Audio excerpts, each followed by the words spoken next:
weather delay, so we waited a few more minutes before we started this evening, and there may be a few more people coming in as well. My name is Lee Hunt, and I'm the Executive Director for Crime and Community Harm Reduction within the Seattle Police Department. And I and my team assisted in putting on these monthly SPD Safety. And this evening I'll just be acting as a role of MC. The purpose is for us to hear from you. We're going to give you a very short intro, and the majority of the time is for us to listen to you around tables and take notes and understand your concerns. With that, I'm going to pass it over to the captain, whose name I just blanked on because I'm old. Captain Barriers. Everybody, thank you so much for coming out this evening and weathering this horrible weather. But it means that you're invested in care, so I really appreciate it. I want to give thanks to SPD, the volunteers that are here to help put this on, as well as be at the tables to take some notes from all of you so that we can hear you, get everything down, and then come back to some follow-up. This is your meeting, just like Hunt said, so look forward to that. Some of the other partners we have, our Department of Neighborhoods is here, and really, really appreciate all of your investment in the community, so thank you.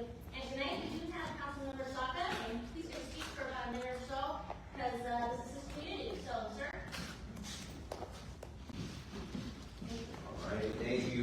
Good evening, everyone. Good evening. All right, cool. Well, Rob Saka, I'm the council member representing District 1, where we're at right now. West Seattle, also South Park, Georgetown, Soto, Myers Square. I want to thank you all. I want to thank Assistant Chief Powell. Right here. There you are. Assistant Chief Powell. Welcome to District 1. I want to thank you, Captain Bear, for your partnership. I think we heard about this originally from either West Side Seattle or West Seattle Blog or both, and we had an open night and wanted to pop in and show support. So look forward to learning more alongside you all, and I appreciate you all for organizing and hosting this event. Thank everyone here for being here tonight. It's very clear you care, so thank you.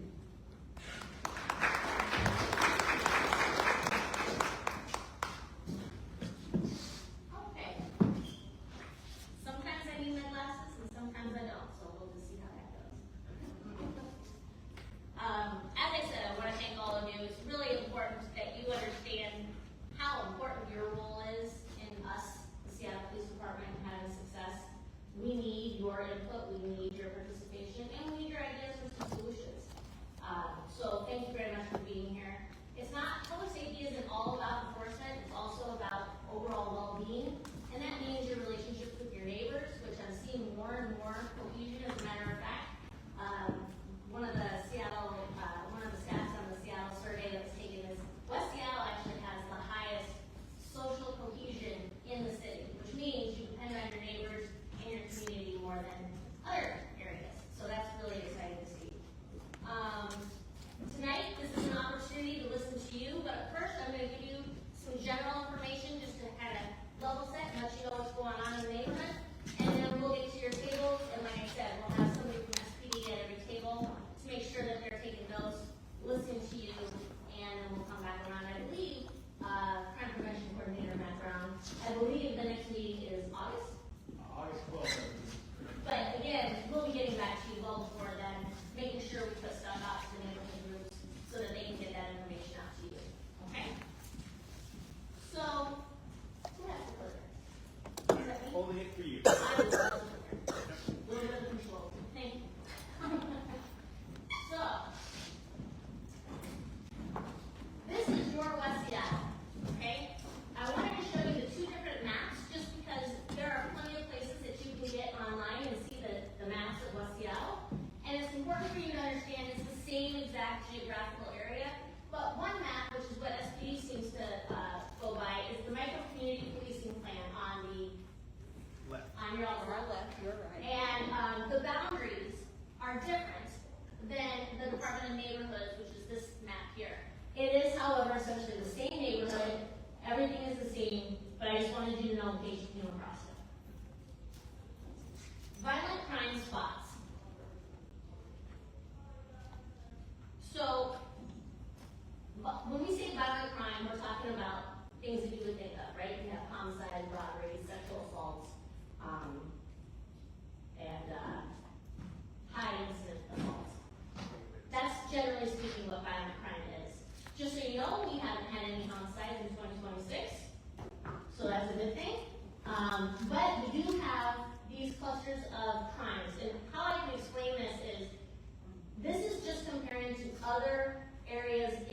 Seattle. This is not a comparison to the rest of the city, but basically what this is you have a high number of offenses in closer proximity to each other. So we start establishing whether there's a pattern or if there's some sort of issue that we need to be aware of, etc. So some of those areas for violent crime are North Admiral, the Alaska Junction, and High Point, and South Delridge. When I say South Delridge, I also want to make sure you understand that that is encompassing Roxbury, Westwood Village, and all that. On the property crimes, we have Alaska Junction and South Delridge, the same thing. Something to be thinking about. There possibly is a correlation. So for instance, we all know Westwood Village, and Westwood Village often has a high rate of theft. And perhaps our violent crime has gone up a little bit because Westwood Village is hiring security. And just so you, a little education piece here, just so you know, theft in general is a misdemeanor. But a security officer that tries to stop somebody from leaving the store and goes hands-on and there's a little bit of a scuffle, well, that escalates it technically to robbery. So that might be how that accounts for that, but right now it's just a possible correlation. Southwest Precinct for 26, we're down on 38%. Yes, it's only March, but it's a good trend. You can see here the dotted line is the 5-year monthly average. The red line is 2025. And while March is not yet complete, we have been consistently fairly low. So that's very good news. 38% down on violent crime at Southwest Precinct. Property crime, we're down 35%. Again, blue line is the 5-year average. The red line is 25. And we're down significantly for 2026. This is the one I'm excited about. Now, it says it's down just by 2%.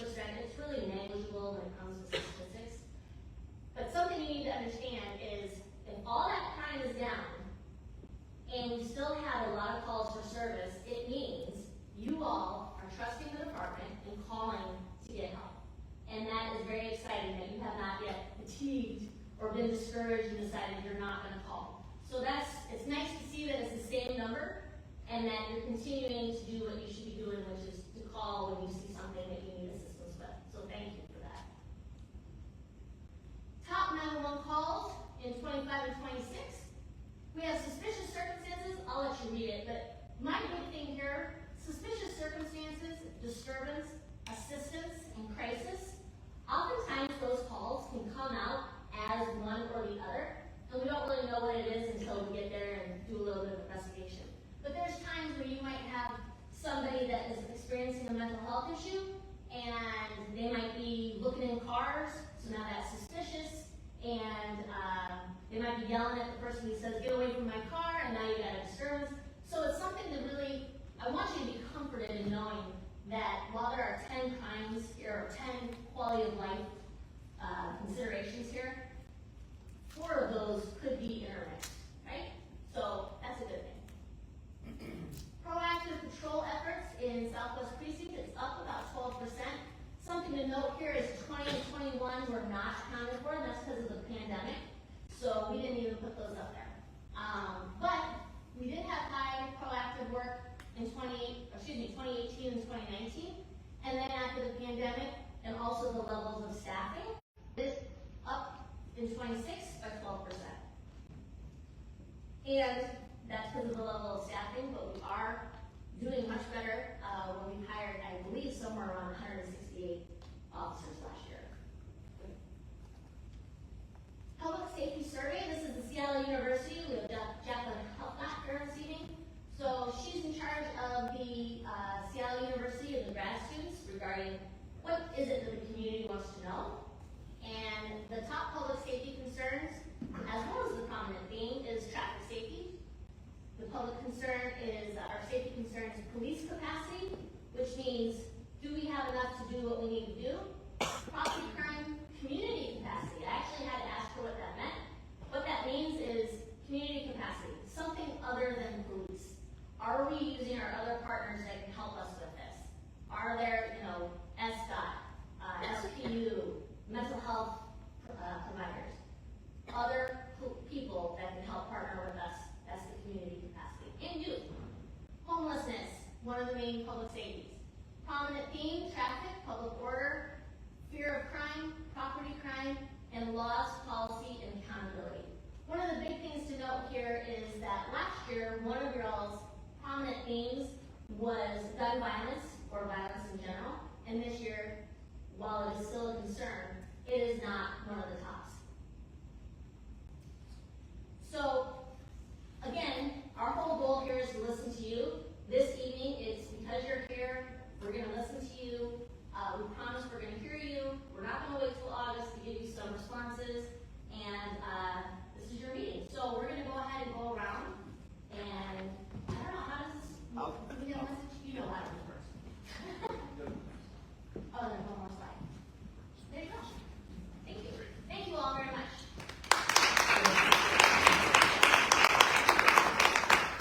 So we have a number of department staff, city staff, as well as our research assistants from Seattle University. And we're going to be deployed amongst the tables, and we've got people that will be taking notes and being scribes to the conversations, issues, concerns, ideas, and suggestions that may come up at each one of these tables. We're going to spend 30 minutes having our side, our team, our city resources listen to you.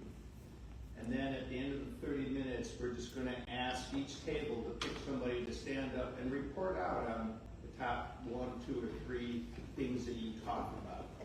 We're going to be gathering all those notes, gathering all the information, and compiling it and keeping track of that. The captain will have that, our community outreach team will have that, and we'll continue to utilize that moving forward as we work in the Southwest in the coming days, weeks, and months. And before I turn it over to you all, joining us, thanks to traffic, a little bit late, is Deputy Chief 6. Good evening. Sorry to take you all from your dinner this evening, but it's glad to have you all out. We look forward to collaborating with you, working with you, so we can create a safer Seattle. You look around this room, you have dedicated men and women that serve the city of Seattle every day. So we're looking forward to collaborating with you, hearing from you, because we all don't live in the spaces that you live in. So we want to really, really listen to what's going on in this community, write it down, come up with an actionable plan, so that we can give it to our patrol officers, give it to our detectives, and make Seattle great. So we appreciate it. I'm not sure if you all know that Councilmember Saka is in the house today, so we're really going to make this a great one, because he brings the energy, and we want to bring the energy as well. So thank you all for letting us come into your space and hear what's going on in the Southwest precinct, so we can make it better.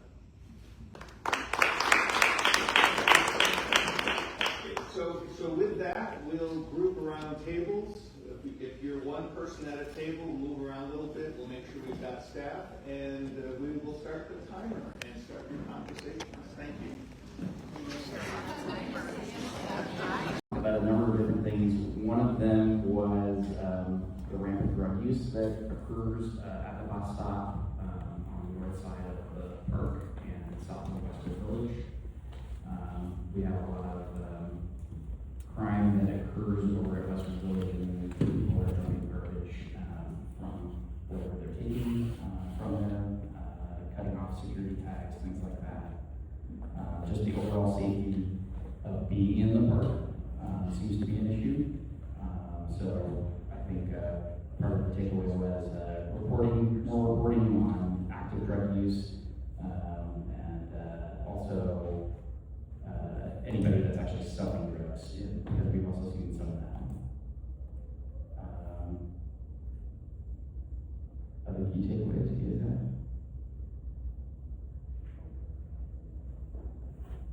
have? So posting officers at the bus stops when school lets out, potentially having a higher officer presence around those areas, so that there's a little bit more visibility to the fact that people are watching, so that could potentially reduce the amount of drug use that's going on.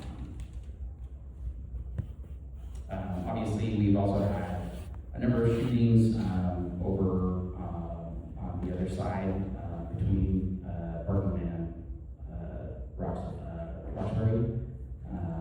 Over the summer, we had several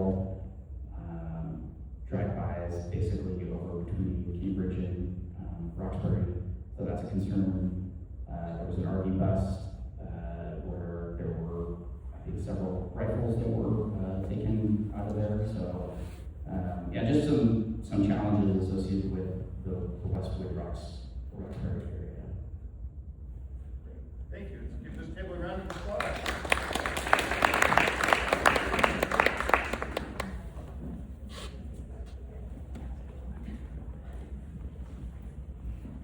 So we talked about issues with people who are in the community with developmental disabilities, mental health, Spanish speaking or non-English speakers, and issues that they might have interacting with Seattle Police, navigating the website, being able to call 911. We talked about making sure that SPD have training and interacting with people who also have dementia and other disabilities, and then also issues with just when to call 911, concerns in the community about people who may not think they have an emergency and being comfortable calling 911. Did I forget? I think that's maybe. Okay.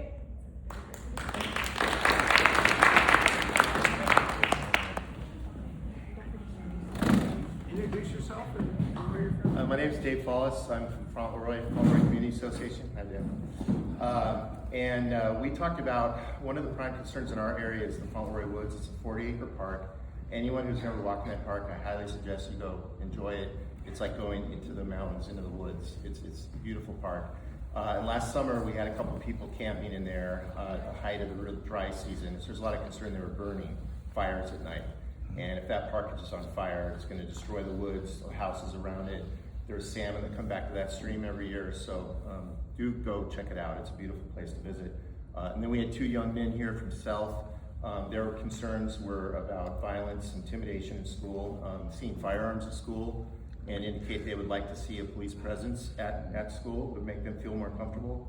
And so I fully support that. I think that's great. Thank you.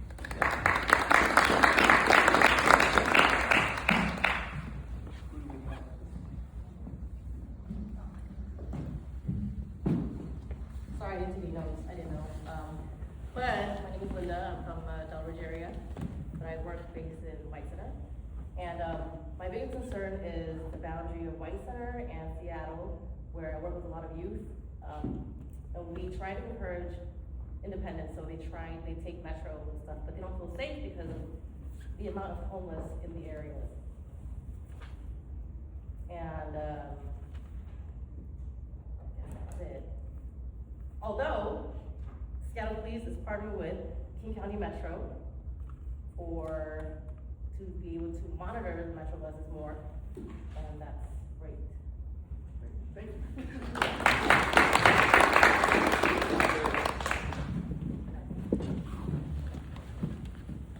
Hello everyone, I am Cleo. I'm a Seattle University research assistant at Dr. Helfgott.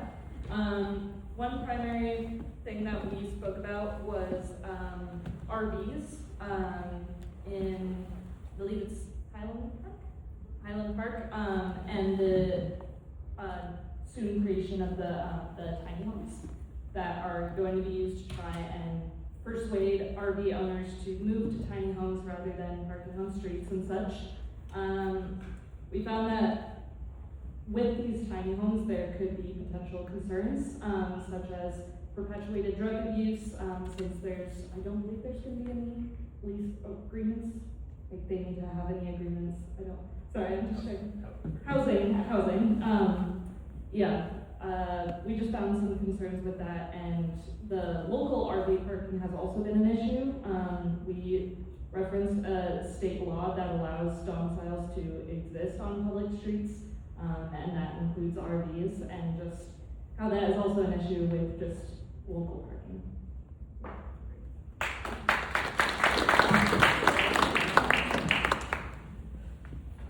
All right.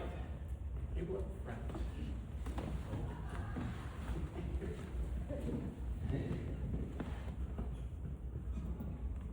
Hi, I'm Ron Oldham.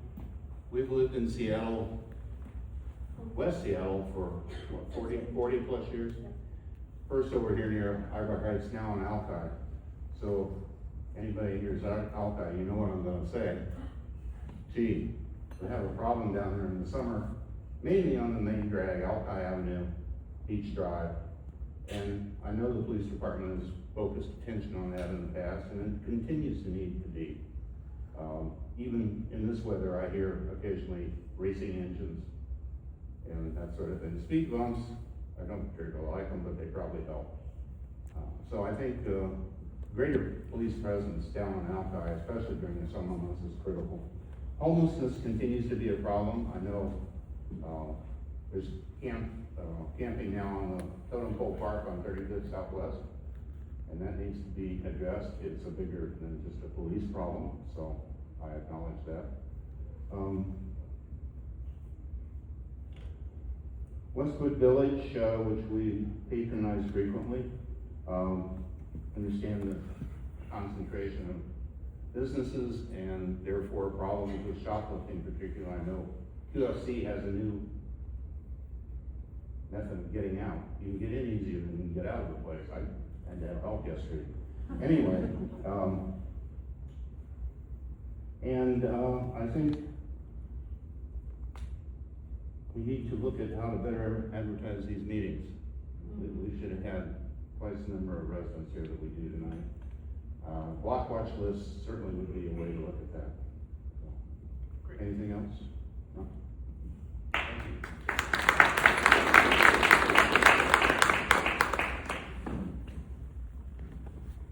Hey there, I'm Deb Barker. I'm with the Morgan Community Association. Hi, everyone.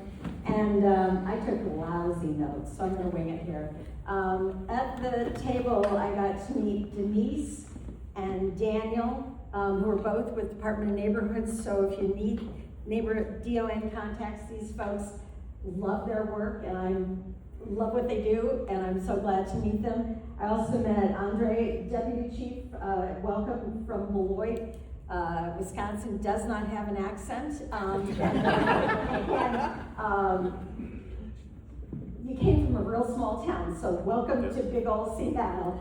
We wanted to learn a little bit about each other, but I was asked, what do we think? And Morgan is going to agree with that number one issue up there being the traffic safety, because we live it, we breathe it. I can hear, you said you didn't hear racers yet. I heard people racing up Fauntleroy last night just because. So yeah, they're already out there, and it's March. You asked a great comment about what did Morgan think of the police survey. And Morgan has been participating in the police surveys for years, and our response several years back has been like, great that you got these numbers, and so what are you going to do about it? What's your goal? What's your plan? What's your aim? What's your focus?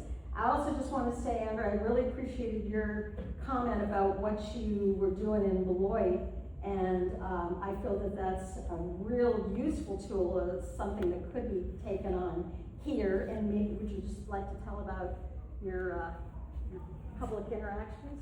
Which part, the traffic stops? Or? Yeah. Oh, well, I don't talk about Beloit too much because I'm Seattle now. There you go. But you can. One of the things we did in Seattle was we upped our traffic stops to the point to where we made a lot of traffic stops, but when we looked at the data, only 21% of the time we wrote tickets to people. The other 79% of the time was education. And we've seen our accidents go from 1,400 accidents a year down to about 750. So it's more education, teaching people how to drive when they got their license. Because we all know what happened during COVID. People said you can drive and do whatever you want to. Police can't stop you, do whatever you want to. And I think it has happened the last 6 years. So some things that we can try to implement and scale it to Seattle. But it's going to take a collective effort. The community reaching out to us, letting us know where those spots are at. And then our department as a whole identifying and going out and making Seattle safe. So we like that, hearing about that. So thank you.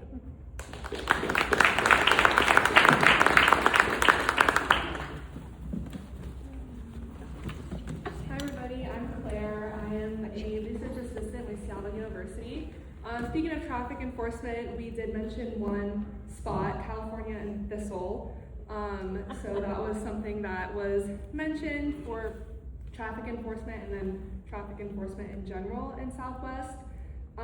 We also talked about police response times, and we discussed alternative police responses. We talked about the care department as well as our CSOs.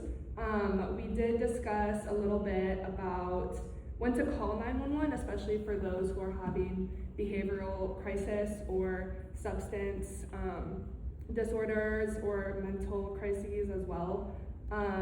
So we discussed when to call those because sometimes it feels like you don't know when to call, especially we talked about if they could potentially be dangerous, things like that. So that's how we got into the alternative police response discussion as well.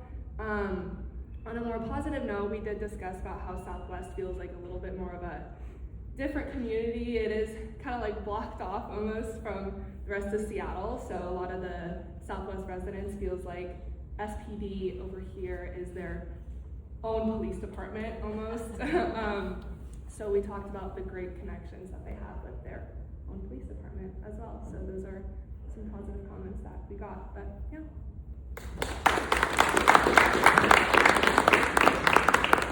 I'm purposefully saving this table over here for last. Hi everybody, I'm Stacy. I work for the West Seattle Junction BIA. So we spent a lot of time talking about the West Side Shelter that's just east of the BIA, of the Junction, and the influences of that being a low barrier shelter. Is that the right word? Low barrier shelter. And then we also talked about just response times, and there's businesses within the Junction that often we hear them say, oh, I didn't call because they won't get here in time, like that kind of a situation. And we're like, always call. Just let them log it, let them write it down. Even if they don't make it, just always call. So that's just training and teaching and reinforcing. And then we talked about just making sure that we keep the businesses in the Junction and the community safe when they're there. So if there's something that is being disruptive, still call. And then do your best to help that person, or not necessarily remove them, but move them maybe perhaps out of the way so that they're not disrupting whatever event we might be having, or I guess if a business is having another event with someone else or inviting people in, how can we help them feel safe and the community feel safe in going there?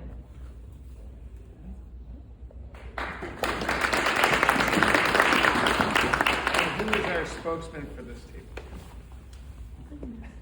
That was a quick finger point.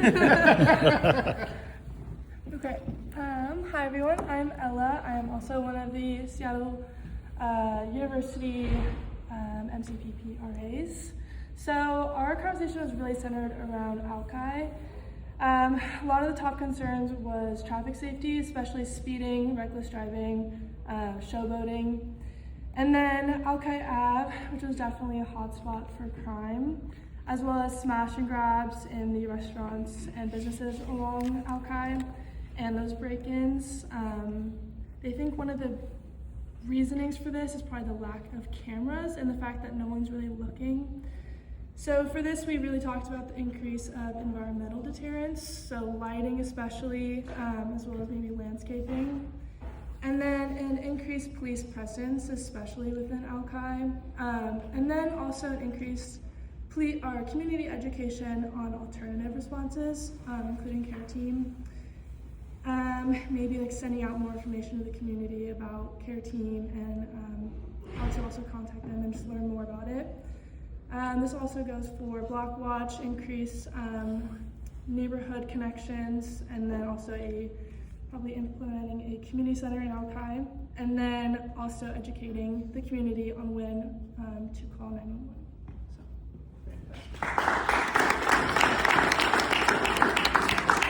First of all, give yourselves a round of applause.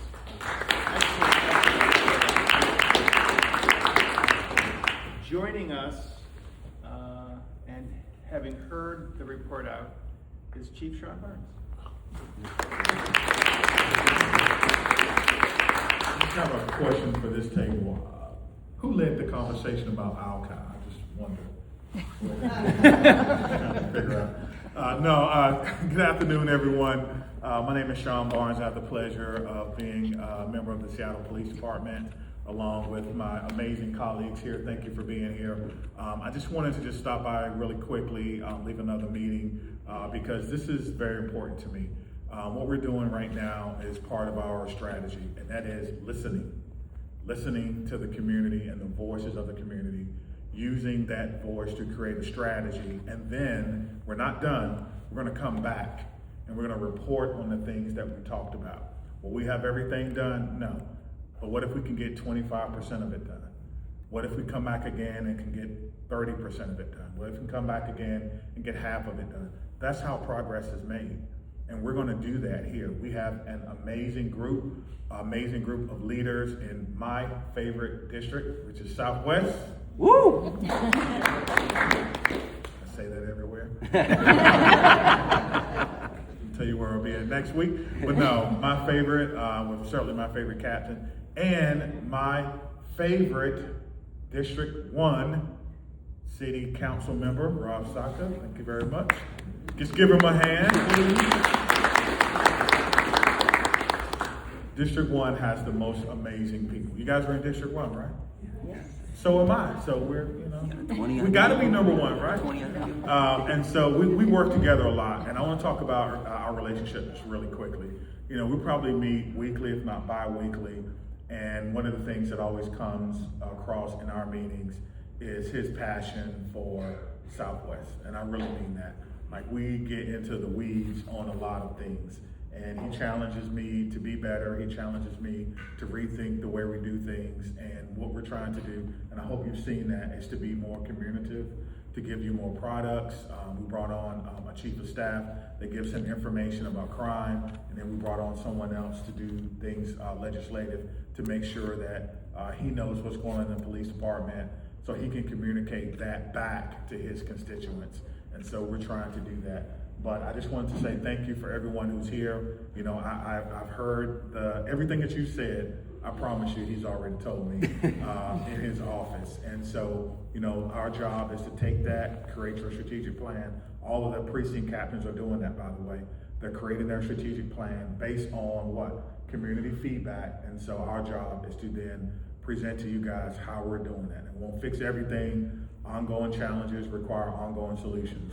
There was probably racing and loud cars or loud sounds when there were horse and buggies on Alki Beach. And so we have a lot of work to do, but I think we can get there. And so I just want to say thank you so much for being here. And I think one of the things that I heard that I really want to uplift is we need more people and more input. And so I heard that loud and clear, that we need to do a better job of inviting people to the table. Now, the last thing I will say is that many of you know this about me, but before I was a police officer, I was a school teacher. I taught history for 4 years, U.S. history and world civilization. And I was notorious for homework. Like, my homework was legendary. So guess what? We have homework. You're gonna have homework too. You ready for your homework assignment? You ready? Now, you gave me mine. I'm gonna give you yours too. That's how this works, right? This is a partnership, correct? This is your homework assignment. Come to the next meeting and bring one neighbor. That's your homework. So when you come back to the next meeting, bring one neighbor with you, and we can double the size of this room. And so that's what I'm asking for you. Thank you.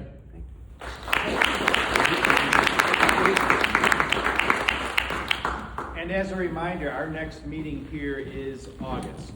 We're doing 2 meetings a year, so we'll be back in August. So your homework is due in August. And you get extra points if you bring 2 people with you. No, I don't give extra points. In order to get extra points, you have to get the points you're supposed to get in the first place. So my students used to ask me about extra points, only if you get 100. So with that, thank you for your time and attention. If you're able and have the ability and can help us to break the room back down, we'll leave it in that cleaner position than when we found it. Thank you all, and enjoy some informal conversations over the next 10 or 15 minutes.